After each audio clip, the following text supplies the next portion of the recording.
반갑습니다.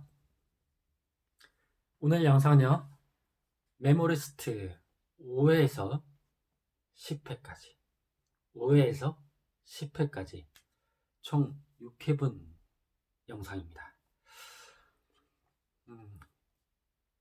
그 사이에 이리저리 좀 바쁜 일도 있었지만, 이 드라마 자체의 특징이요. 이 캐릭터가, 이 등장인물이 범인이다 싶어서 쫓아가면 아니고, 또 다음 쫓아가면 아니고, 또 다음 쫓아가면 아니고, 이것을 아주 반복합니다. 아주 감질만 나게 합니다. 그래서 전체적인 어떤 스토리를 설명하기가 중간중간에 아주 애매한 겁니다.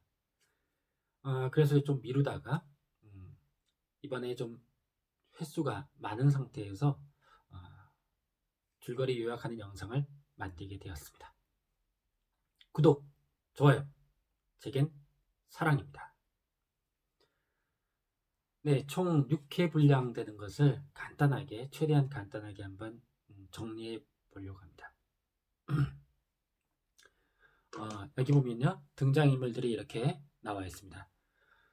기존에 나와 있던 등장인물보다 보이지 않게 새로 추가되는 인물들이 상당히 많아서 그것도 이 드라마의 특징인 것 같습니다. 자, 설명하기 전에 집행살인이라는 개념을 먼저 설명해 드리겠습니다.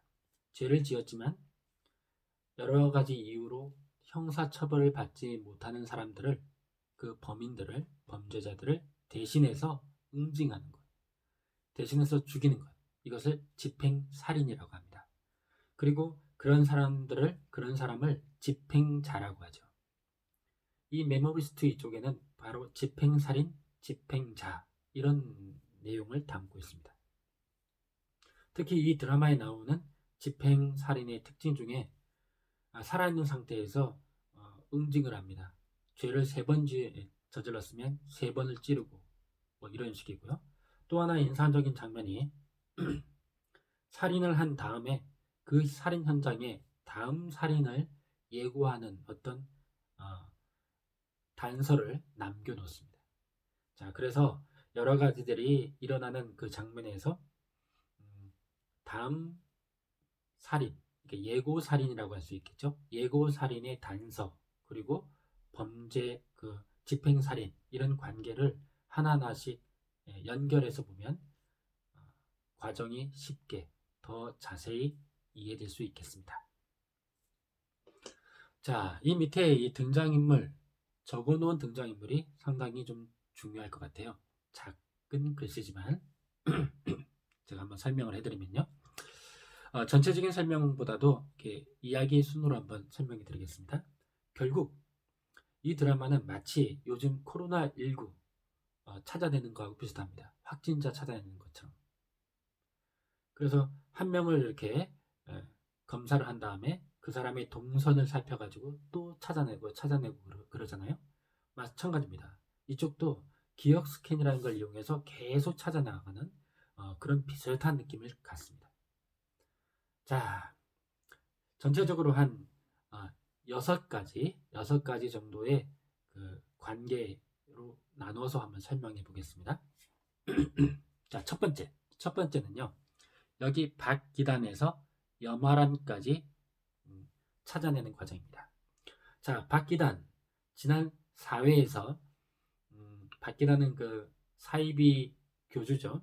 예, 살해당했습니다. 그런데 그 살해 현장에 있던 신도들이 기억들이 모두 삭제되어 있는 상태였죠. 자, 그런데 그 기도원, 하늘 기도원에서 어떤 그림을 하나 봅니다. 그러니까 여기서는 예고 살인의 단서가 바로 이 그림입니다. 망치든 천사의 그림이에요. 망치든 천사의 그림을 딱 봤는데 이게 그 그림을 보고 동백은 자기가 어딘가에서 본 것 같은 그런 기억이 나는 거예요. 그리고 여러 가지를 찾던 중에 그 그림을 보낸 곳, 그 그림을 보낸 곳이 어디냐? 어떤 별장이었습니다. 그래서 별장으로 가봤더니 거기에 묶인 채 그림을 그리다가 죽은 여자가 발견됩니다. 그 여자가 바로 여기 염화란입니다. 염화란. 그러니까 죄를 지은 사람이 있겠죠. 이 사람의 죄는 뭐냐? 폐지를 줍는 일가족을 교통사고로 치였어요. 그래서 죽이고도 감옥에 가지 않은, 처벌받지 않은 여자였습니다. 어떤 방법으로? 자기가 친분이 있는 그 전관 변호사를 이용해서 치매에 걸린 그 노모하고 100만 원으로 그냥 합의를 해버리는 겁니다. 그래서 감옥에 안 간 여자.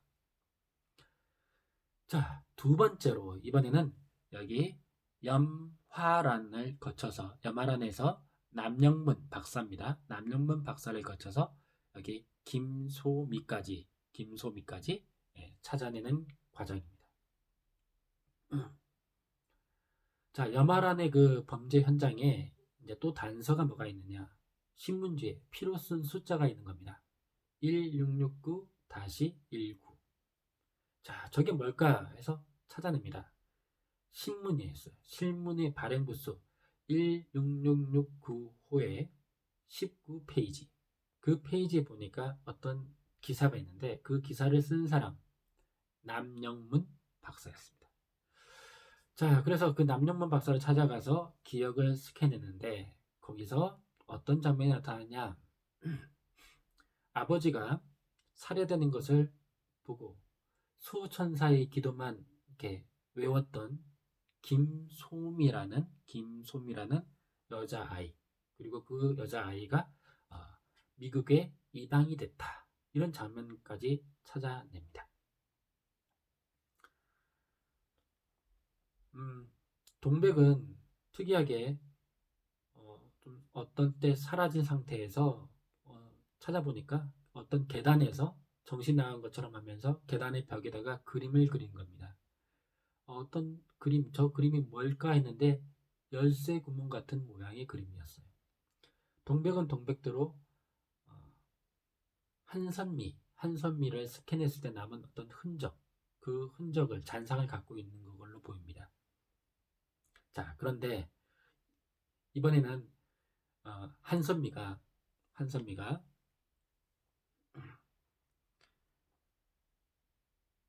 그 벽에 열쇠 구멍 모양처럼 생긴 틈을 발견하고 그쪽으로 쳐다봅니다. 자, 쳐다보니까 그쪽에, 그 뒤쪽에는 어떤 그 조소가 있는 거예요. 석상 같은 조소가 있는데 그 조소는 알고 보니까 사람의 시체 위에다가 석고를 이렇게 씌운 거였습니다. 그렇게 두 명의 처벌을 받은 두 명의 그 범죄자가 있었던 거죠. 집행을 당한 거였습니다. 자, 그러면 그 두 명은 어떤 죄를 지었나? 고아원이라죠. 복지원 살인 사건의 범인이었습니다. 자기들이 짝사랑하는 어떤 선배가 좋아하는 고아인 여자애가 있었습니다. 그래서 그 여자아이를 죽인 두 명이었습니다. 그렇지만 처벌받지 않았어요. 무엇 때문에 그러냐? 형사 미성년자, 촉법소년이라고 하죠. 촉법소년이라서 처벌받지 않은 그런 사연이 있는 거였습니다. 자, 이번에는 세 번째, 이 김소미로부터 조성동 거쳐서 진재규까지 찾아내는 과정입니다.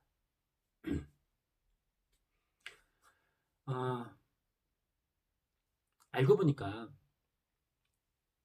이 김소미가 한선미였습니다. 어린 시절의 이름이었어요. 자, 그러면 어린 시절의 한선미, 그러니까 김소미는 어떤 일이 있었냐? 벽장 안에서 살짝 잠이 들었다가 소리를 듣고 깨서 열쇠 구멍 사이로 봅니다. 자기 아버지가 칼에 여러 번 찔리는 장면을 봅니다. 17번? 죄를 17번 저질렀기 때문에 그렇게 찌르는 거죠. 그렇게 봤던 김소미, 그러니까 한선미죠. 그때 그 한선미는 봅니다. 범인의 귀 쪽에 어떤 귀 옆에 흉터가 있다. 자, 이 한선미가 동백하고 같이 수사를 공조하기 위해서 한선미의 집에 갑니다. 한선미의 집에는 20년 동안 이렇게 업데이트된 자료들이 있는데요. 이 한선미, 그러니까 어린 시절의 김소미는 어떻게 했느냐? 자기가 프로파일링을 해서 경찰한테 수사해달라고 찾아갑니다.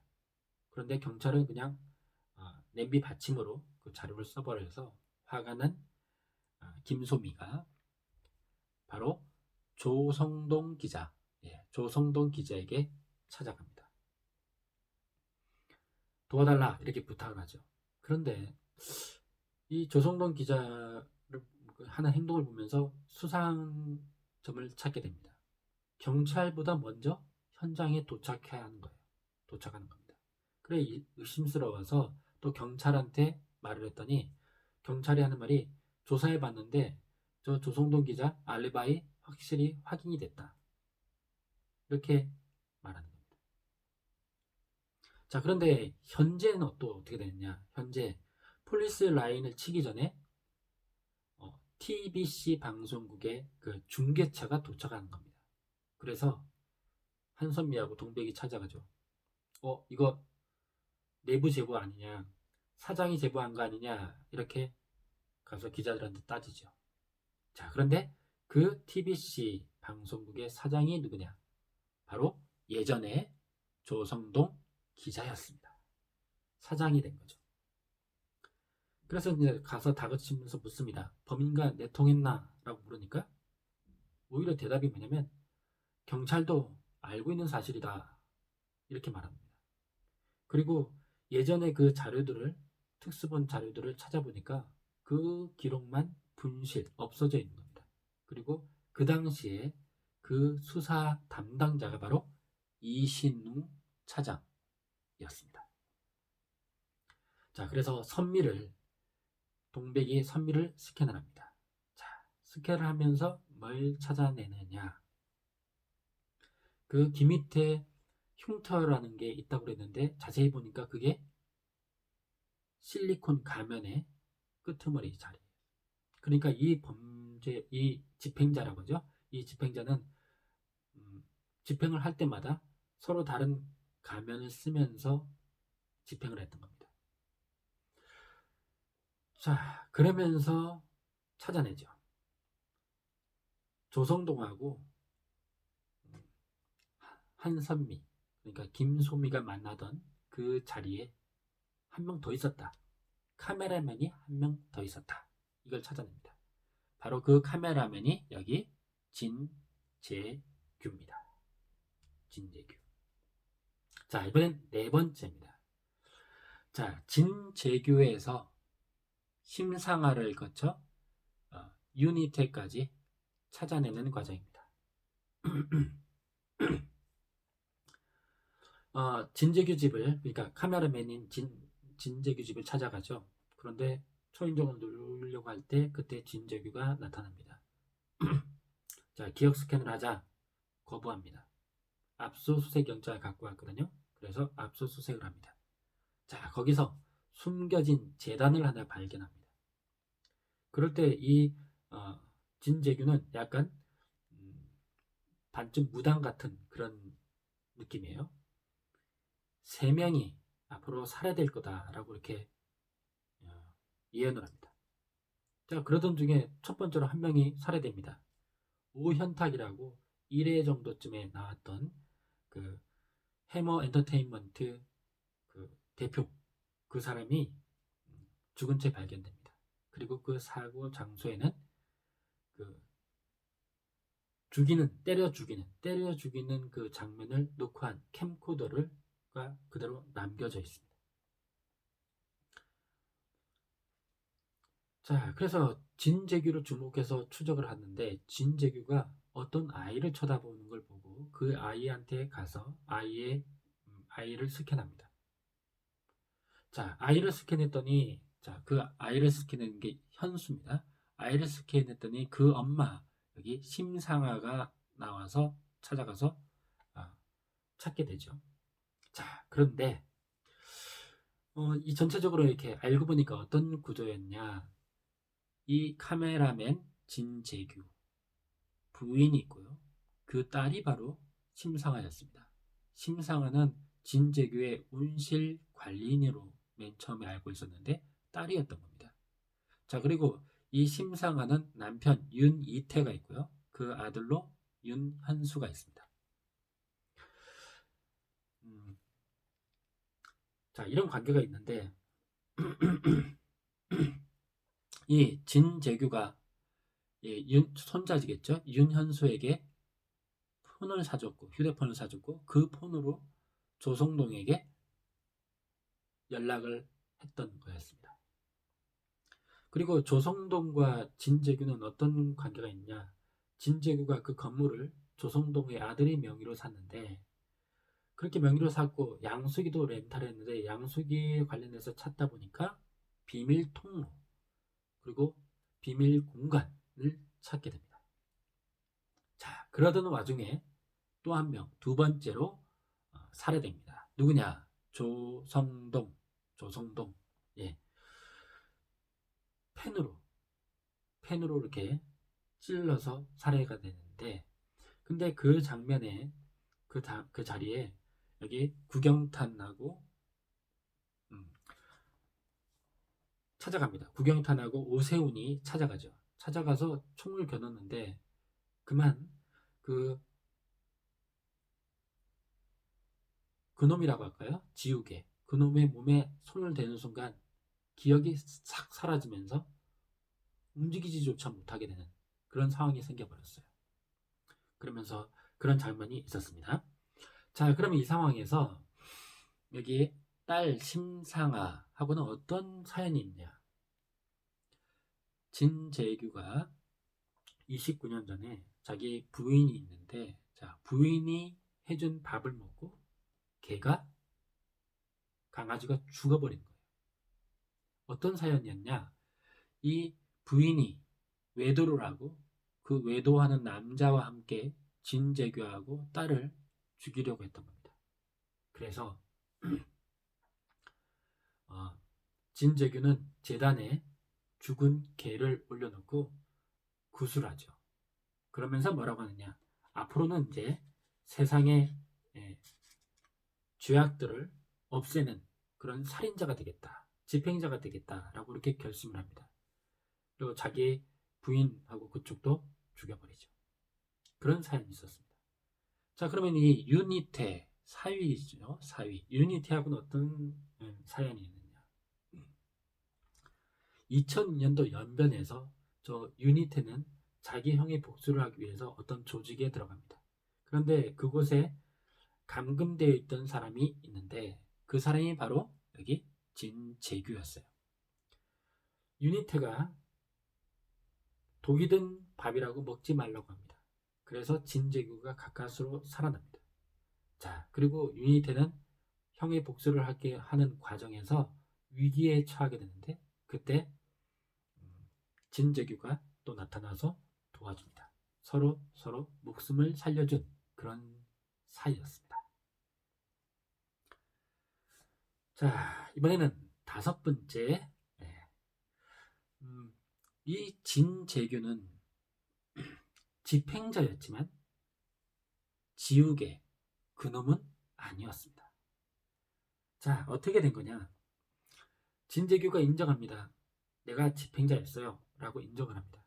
그런데 공소시효가 끝난 것들만 인정하는 거예요. 사연을 들어보니 어떻게 됐냐? 그놈이 자기 딸 심상아를 해칠까봐 두려워서 진재규는 20년 동안 외국에 나가 있었던 겁니다. 그런데 석 달 전에 돌아오라는 메시지를 그놈으로부터 받습니다. 그래서 진재규가 사위 유니티에게 가족들 데리고 도망가라 라고 이렇게 말한 거죠. 그런데 이 유니티는 오히려 그놈을 찾아서 죽이려고 하는 겁니다. 그러면서 일이 꼬였다 뭐 이렇게 말을 하는 거죠. 여러 가지를 이렇게 수사를 하던 와중에 여기 보면은 20년 전에 그 정신병원 그쪽에서 집단 구타, 집단 폭행 사건이 있었는데 그때로부터 기억이 지워지기 시작했다는 걸 알게 됩니다. 그래서 그때의 그 집단 폭행 사건, 그것이 중요한 단서가 되겠구나라고 하면서 그쪽에 집중하기 시작합니다.